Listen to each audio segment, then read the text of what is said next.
সদর ঝিনাইদহ সদরে এই একটা ক্লিনিক, এটা একটা ক্লিনিক দিয়েছেন। এই ক্লিনিকে আপনি আমরা একজন রোগীর সরাসরি সাক্ষাৎকার পেলাম। রোগী সরাসরি বললেন যে আপনি সেই ভর্তির সময় সরাসরি আপনি তাকে চিকিৎসা দিয়েছেন, চিকিৎসা দিয়ে আপনি তাকে এখানে ভর্তি করিয়েছেন।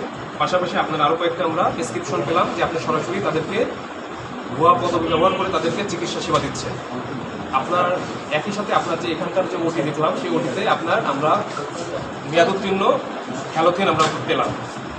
এই পাশাপাশি আপনি এছাড়াও আপনার এখানকার যে মান ওটি প্লাস অন্যান্য রুমের যে মান কন্ডিশন এবং আপনার একই সাথে আপনার লাইসেন্সের মেয়াদও শেষ হয়ে গেছে, মেয়াদটাও শেষ হয়ে গেছে, 2021 সালে শেষ হয়ে গেছে। তো এই অবস্থায় আবার এখানে সার্বক্ষণিক চিকিৎসা আমরা পাই, চিকিৎসকটাও আমরা পাই। সবচেয়ে বড় অপরাধ যে আপনি আপনার অনুমতি ব্যতীত একজন চিকিৎসক না হয়ে আপনি চিকিৎসা সেবা দিচ্ছেন। এটা আপনার এটা বাংলাদেশ মেডিকেল ও ডেন্টাল কাউন্সিলের আইন অনুসারে 2010-এর 21 ধারা মোতাবেক এটা অপরাধ। এই অপরাধে আপনি আপনার দোষ স্বীকার করতেছেন।